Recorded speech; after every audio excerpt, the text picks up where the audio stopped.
नमस्कार, मैं हूं अभिषेक नेचर क्लब से। ये एक जंगल है, साल के पेड़ लगे हैं ऊंचे ऊंचे, बहुत ही घना जंगल है, नीचे झाड़ियां भी हैं। इस जंगल में कोई किसी तरह की खाद डालने नहीं आता है। फिर कैसे इन पौधों को पोषण मिलता है, कैसे इन वनस्पतियों को पोषण मिलता है, तो उसका उत्तर इन पत्तियों में छिपा हुआ है।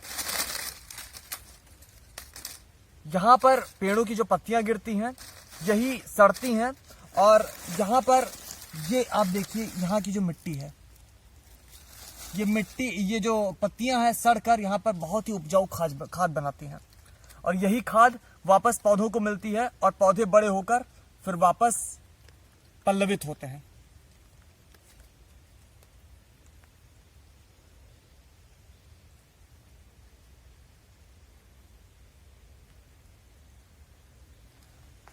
तो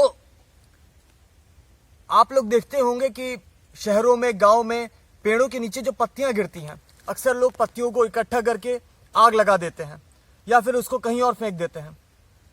तो जिस पेड़ की वो पत्तियां हैं, उन पत्तियों को सड़कर वापस उसी पेड़ को पोषण देना चाहिए। ये एक चक्र है, एक प्रकृति का चक्र है, जिसके माध्यम से जंगलों में पौधों को पोषण मिलता है, जिसके माध्यम से पूरे धरती पर प्राकृतिक रूप से पौधों को पोषण मिलता है।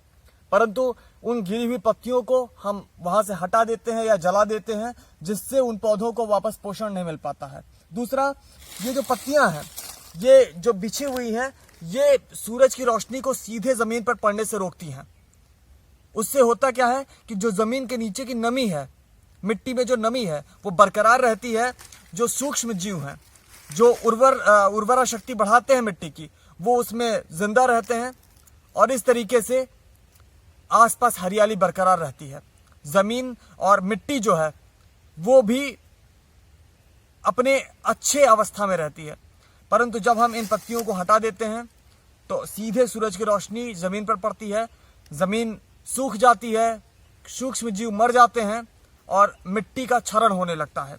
मिट्टी खत्म होने लगती है, बेजान होने लगती है।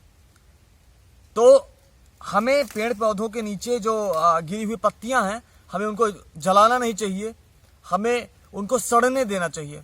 अगर फिर भी आपको लगता है कि वो समस्या कर रही हैं, तो आप उनको एक जगह पर इकट्ठा कर दें, वो वापस खाद में तब्दील हो जाए और वापस उसको उसी पेड़ में, उसकी जड़ के पास आप डाल दीजिए। परंतु पत्तियों को जलाएं बिल्कुल भी नहीं। ये एक बहुत बड़ा खजाना है जंगल का, जो जंगल को पोषण देता है। धन्यवाद।